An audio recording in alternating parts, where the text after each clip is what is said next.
tenho convicção que todos vocês acompanharam o julgamento no Supremo Tribunal Federal ontem e viram os ataques proferidos pelo decano da nossa Suprema Corte, o ministro Gilmar Mendes, pessoa que pessoalmente eu tinha até o dia de ontem a maior consideração e respeito, porque ele sempre teve uma boa convivência com o parlamento brasileiro. Ele já esteve inúmeras vezes aqui conosco. Todas as vezes que o ministro Gilmar Mendes veio ao parlamento, ele foi tratado com respeito e com toda a dignidade. Eu não entendi os motivos que o levaram, como decano da corte, ontem fazer os ataques que fez aos membros da CPMI e deixou sobre xeque e dúvidas sobre todos nós membros, sobre assessores e concursados desta casa que tivemos acesso à sala cofre. É leviano o ministro da envergadura dele fazer as acusações que fez reiteradas vezes sem dar nomes a quem vazou tais informações. Por este motivo, que nós parlamentares que lá assistimos com todo respeito e a vontade, era de dar resposta lá mesmo, mas lá é a casa deles. Por ética e protocolo, ouvimos calados. Viemos aqui para nossa casa e ontem eu já me manifestei, hoje outros parlamentares se manifestaram, e o que nos resta, até para darmos ao ministro Gilmar Mendes a chance de provar as ilações dele, é registrarmos uma queixa-crime, que já até este momento nós vamos deixar eu tinha deixado aberto espaço até às 16 horas, mas tem parlamentares que ainda estão chegando e querem assinar. Até o presente momento, para os senhores e as senhoras saber, tem a minha assinatura, a assinatura da senadora Damares Alves, a assinatura de Marcel Van Hatten, Ivaí de Mello, deputado Fábio Costa, senador Eduardo Girão, deputado Coronel Crisóstomo, deputada Coronel Fernanda, senador Magno Malta e deputado Hélio Lopes. Todos já assinamos este documento que já foi divulgado a toda a imprensa, e nós esperamos que o ministro Gilmar Mendes venha a público dar os nomes de quem vazou. Senão, é uma ilação muito grave vindo de uma pessoa que nós temos muita consideração, porque não se trata de qualquer pessoa.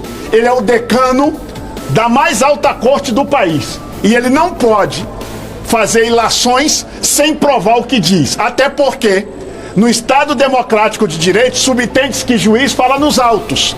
Mas já que ele decidiu falar em alto e bom som, resta-lhe a oportunidade de provar quem são as pessoas que vazaram informações da CPMI. Agora é bom lembrar a imprensa, e vocês da imprensa sabem, ministros do STF vivem vazando informações de investigações que eles fazem.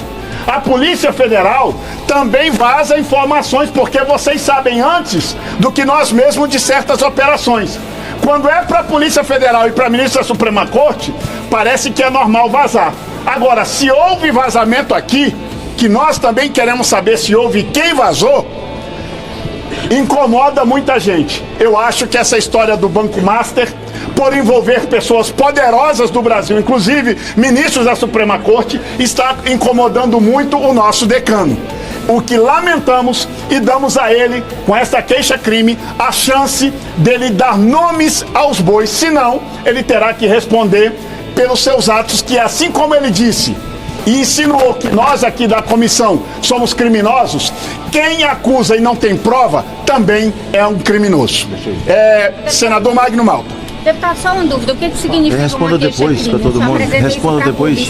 Eu apresento a queixa-crime para o Ministério, para o PGR, porque ele tem foro, somente o PGR pode falar. Vou deixar o Magno dar outros esclarecimentos e falar. Perguntas a gente fala no final também.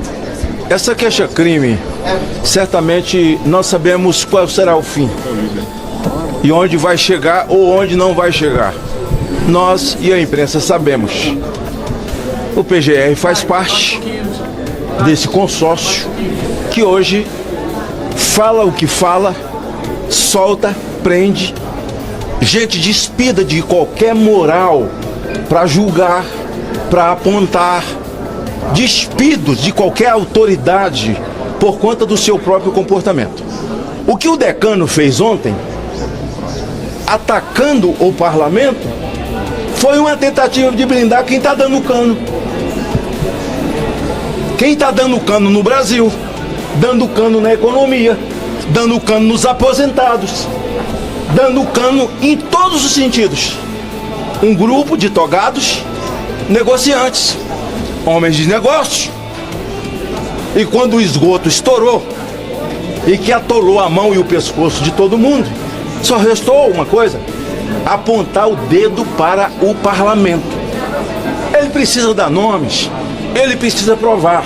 E parece que esse título de quase de final de festa, de que é o decano, enquanto alguns parlamentares lá estavam e obrigados foram a ouvir, está lá ouvindo esse tipo de asneira de quem não tem nada para falar a não ser passar a noite bolando como defender os togados de capa suja.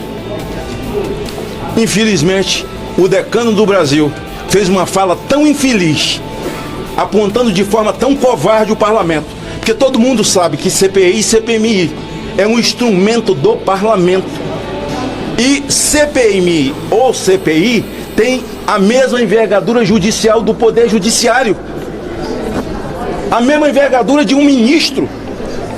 O Viana não precisa pedir nada para ninguém, é a mesma envergadura. Se não for assim, não tem sentido. Agora, a CPI da Covid, vamos lá. Quem foi que entrou? Randolph. Não tinha fato determinado. A CPI dizia que era Bolsonaro e Covid. Bolsonaro não é fato determinado. Fato determinado é crime. E se Covid fosse fato determinado, a CPI tinha que ser para o Brasil inteiro. E não foi. Como o Pacheco não instalou, ele recorreu e o Barroso sozinho foi lá, assinou e mandou e instalou. Pronto. CPI dos bingos, que eu fui autor no meu primeiro mandato. 47 assinaturas. Não instalou o presidente. O ministro Marco Aurélio foi lá e mandou instalar. Eu nunca vi levar para o pleno algo em que o parlamento não precisava requerer, mas requereu, porque faz parte da ossada do parlamento. Isso é primário, pelo amor de Deus, para qualquer primeiro-anista de direito. E eu tenho até pena deles que estão fazendo direito no Brasil, que estão aprendendo tudo que não existe no Brasil, falta de ordenamento jurídico e falta de Constituição. E vou encerrar minha fala dizendo: a mim entristece que o decano fez uma fala, um contorcionismo jurídico, um falatório, um blá blá blá, alá, rolando lero, apontando para o parlamento, exatamente para defender quem vive dando cano no Brasil. Vou falar pela liderança do Novo. Pessoal, na verdade, o que nós vimos acontecer ontem no Supremo Tribunal Federal foi uma exposição ao ridículo do ministro, que é decano da corte, atacando gratuitamente deputados federais e senadores que estavam lá presentes para representar os aposentados brasileiros que foram roubados durante esses últimos anos, atacando quem está querendo fazer uma investigação séria e, inclusive, impedindo que se prorrogasse uma investigação que está chegando em colegas seus, colegas do ministro Gilmar Mendes. É importante lembrar que o Banco Master até agora já atingiu esse escândalo familiares de 3 ministros do Supremo Tribunal Federal. Temos o caso do Tayayá, do ministro Toffoli. Nós temos o caso do filho do ministro Cássio Nunes, que recebeu por uma consultoria prestada ao Banco Master. E nós temos o caso da esposa de Alexandre de Moraes, com um contrato de 129 milhões de reais para representar o banco. Mas o que nós vimos nas conversas interceptadas pela Polícia Federal e divulgadas pelos senhores da imprensa, que na verdade são os alvos desse tipo de comentário de Gilmar Mendes, por estarem dando publicidade aos casos, graças ao que saiu na imprensa, percebemos que no dia da prisão de Daniel Vorcaro, ele trocou mensagens com o ministro Alexandre de Moraes, não com sua esposa, e perguntou se tinha conseguido bloquear, não se sabe o que, mas especula-se e se tem grande grau de certeza sobre a que ele se referia, repito, no dia da sua prisão. O fato aqui, senhoras e senhores, é que esses ministros deveriam ter se dado por impedidos de julgar um caso que tratava da prorrogação ou não de uma investigação que também atinge o Banco Master e, portanto, também está chegando a familiares dos ministros do Supremo Tribunal Federal. E talvez a reação do ministro Gilmar Mendes de atacar deputados e senadores presentes por um vazamento que, repito as palavras do deputado Sóstenes, não foi feito por deputados. E se foi, que o ministro Gilmar Mendes prove.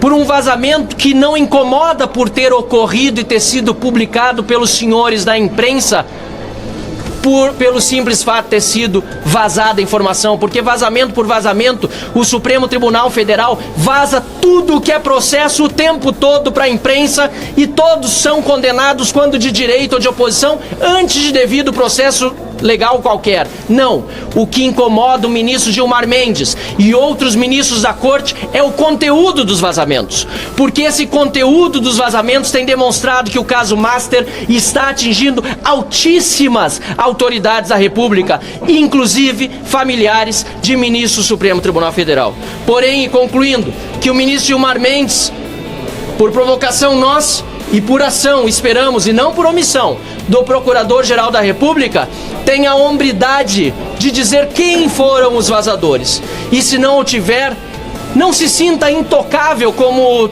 em geral, os ministros do Supremo Tribunal Federal se sentem, mas que seja responsabilizado por sua leviandade e pela forma como atacou o Congresso Nacional. Um verdadeiro ataque à democracia é aquele propugnado por ministros da Suprema Corte que interferem no nosso trabalho e, além de interferir dia após dia, diminuindo a importância do parlamento, ainda tem o desplante de acusar deputados de crimes sem apresentar qualquer tipo de provas. Muito obrigado. Deixa eu só falar rapidamente aqui, agradecer a presença da imprensa e dizer o seguinte: a regra da boa convivência é o respeito. E ontem nós tivemos uma série de impropérios, uma verborragia seletiva do ministro Gilmar Mendes, completamente naquele momento destemperado, que a gente teve que agir com relação, não à decisão do seu voto, que a gente tem que respeitar apesar de ser contraditório, não em relação ao que ele disse ali das votações em bloco, que ele também falou aqui do parlamento, que ele anulou um processo de um colega, uma quebra de sigilo da Marilit, que é do Toffoli e dos seus irmãos, e efetivamente a gente teve, a partir desse cancelamento, uma série de problemas aqui dentro para fazer esse trabalho, né? Então é muito importante, eu quero deixar muito claro que a gente precisa saber, e todos precisam lembrar, que a gente tem lá no Supremo Tribunal Federal julgamentos em bloco. A gente tem exatamente prisões em bloco. Com que moral tem o ministro para falar disso? Agora, nós vamos ter um impasse aqui muito grande, que poucos perceberam. Essa notícia crime nossa vai para a PGR. Eu espero que o senhor Paulo Gonet, que assistiu de camarote jornalistas serem ameaçados e não tomou uma posição sobre o sicário do Vocário, o ministro André Mendonça corretamente teve que tomar essa decisão de prisão do Vocário. O ministro Paulo Gonet precisa se declarar impedido sobre essa notícia crime. Até porque ele foi sócio do ministro Gilmar Mendes. Então que passe para outro, o seu vice-presidente, porque nós vamos aditar o pedido de impeachment do ministro Gilmar Mendes, que já tem na casa, vários senadores assinaram, sobre o conflito de interesses com o IDP, instituto dele, e a CBF. Estamos no ano de Copa do Mundo e nós vamos aditar esse pedido de impeachment com esse fato grave de denúncia ontem de agressão a parlamentares do Brasil. caso Master está na mão dos seus colegas. O pedido do senador Alessandro Vieira, meu e de Magno Malta, também do astronauta Marcos Pontes, do Plínio Valério, da senadora Damares Alves, está nas mãos de Cássio Nunes Marques, que, como foi falado aqui por um colega nosso, existe também, eu acredito que ele deva se decretar impedido, porque tem uma consultoria do filho dele no caso do Master. Então que passe para o ministro André Mendonça, que é o relator, para que a gente possa abrir essa CPI do Master, que está lá no Supremo Tribunal Federal, que toda a verdade vem à tona. É isso que a gente vai lutar junto com o povo brasileiro, junto com a imprensa que quer a verdade, desse maior fraude do sistema financeiro do Brasil, que está junto. Esse se interliga com a maior fraude do sistema previdenciário do mundo, que é esse caso do INSS, que foi interrompido prematuramente por uma conspiração entre os três poderes da República, e a gente está tendo que correr com um relatório, mas está bem fundamentado, e a população vai ver quem blinda quem hoje. Muito obrigado. Obrigado.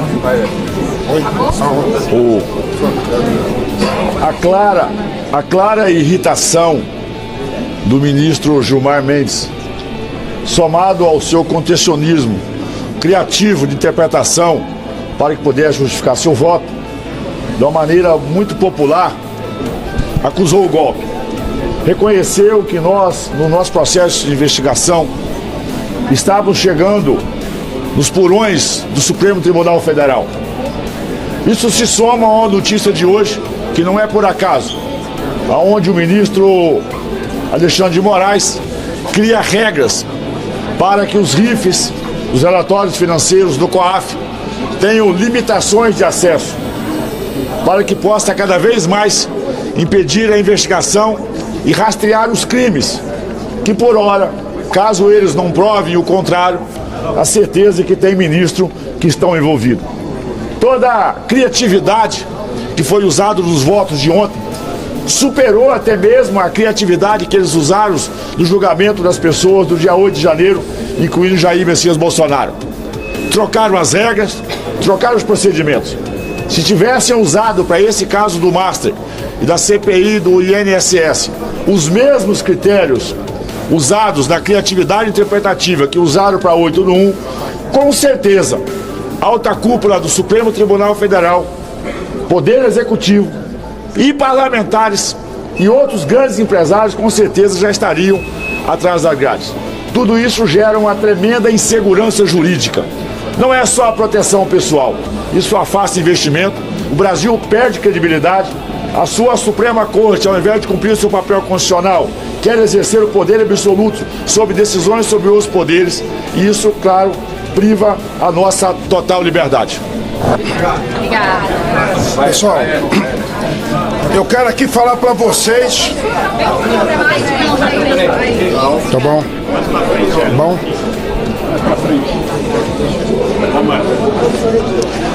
Eu quero aqui trazer para os senhores que na CPMI do 8 de janeiro, verifiquem se eu não estiver enganado, a senadora Lisiane quebrou o sigilo de todo mundo em bloco. Isso é uma coisa. A segunda, o que garante que não foi o Vocaro ou o pessoal dele que vazou essas informações? Porque tem muita coisa. E referente a vazar áudio, todos sabem que quando eu acampei em frente ao STF por causa das arbitrariedades do ministro Alexandre de Moraes, no dia seguinte apareceu um áudio que eu ligava pro meu irmão Jair Messias Bolsonaro, presidente, sobre assinar a CPMI da toga. Então essa polícia ou o pessoal do STF tem que analisar de onde veio esse vazamento. É uma forma de respeitosa a forma como o ministro falou ontem. E o respeito é uma via de mão dupla. Se você achar que a via de mão dupla é de mão única, vai acontecer um acidente. E o ministro, decano da corte, que por sinal eu respeito muito, ele vai ter oportunidade de falar nos autos. O que é que ele pensa? Ele vai ter oportunidade de responder. Essa notícia é crime, porque nós temos que respeitar os funcionários que estavam lá. Aí eu falo assessores da esquerda, assessores de direita, são os trabalhadores que foram desrespeitados. E também foram desrespeitados os parlamentares. Tem que ter autonomia entre os poderes, mas essa autonomia, ela se dá pelo respeito. Tem perguntas? Não, né? Tá bom, eu só queria saber, vocês sabem do Sicário aí? Onde é que foi o sepultamento? Ninguém sabe.